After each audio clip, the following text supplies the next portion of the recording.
പുതിയ AI model launch ചെയ്ത് Alibaba. ഡീപ്സീക്കിന്റെ AI മോഡലുകൾ ആഗോള AI രംഗത്ത് തരംഗം സൃഷ്ടിച്ചതിന് പിന്നാലെയാണ് അലിബാബയുടെ പുതിയ പ്രഖ്യാപനം. അലിബാബയുടെ ക്ലൗഡ് വിഭാഗം പുതിയ Qwen 2.5 Max എന്ന AI മോഡൽ പുറത്തിറക്കി.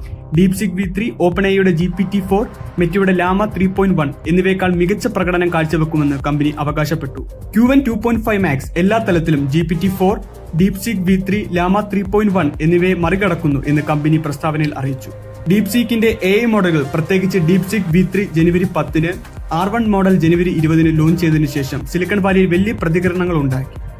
ഡീപ്സീക്ക് V3 OpenAIയുടെ GPT-4നെ പോലെ ശക്തമാണെന്നും എന്നാൽ വളരെ കുറഞ്ഞ ചെലവിൽ ലഭ്യമാക്കുന്നവയാണെന്നും കമ്പനി അവകാശപ്പെടുന്നു. അലിബാബയുടെ Qwen 2.5 Max ലോഞ്ച് ഡീപ്സീക്കിന്റെ അതിവേഗ വളർച്ചയ്ക്ക് പ്രത്യുപായമായി കാണുന്നു. ഹാങ്ചു ആസ്ഥാനമായി പ്രവർത്തിക്കുന്ന ഡീപ്സീക്ക് വെറും 20 മാസങ്ങൾക്കുള്ളിൽ AI രംഗത്ത് പ്രധാന ഭാഗം കൈവരിച്ചു. ഡീപ്സീക്കിന്റെ കുറഞ്ഞ ചെലവും ഉയർന്ന പ്രകടനശേഷിയുമാണ് അലിബാബ, ടെൻസെന്റ്, ബൈഡു പോലുള്ള സ്ഥാപനങ്ങളെ AI രംഗത്ത് കൂടുതൽ നൂതനതയിലേക്ക് നീങ്ങാൻ പ്രേരിപ്പിച്ചത്.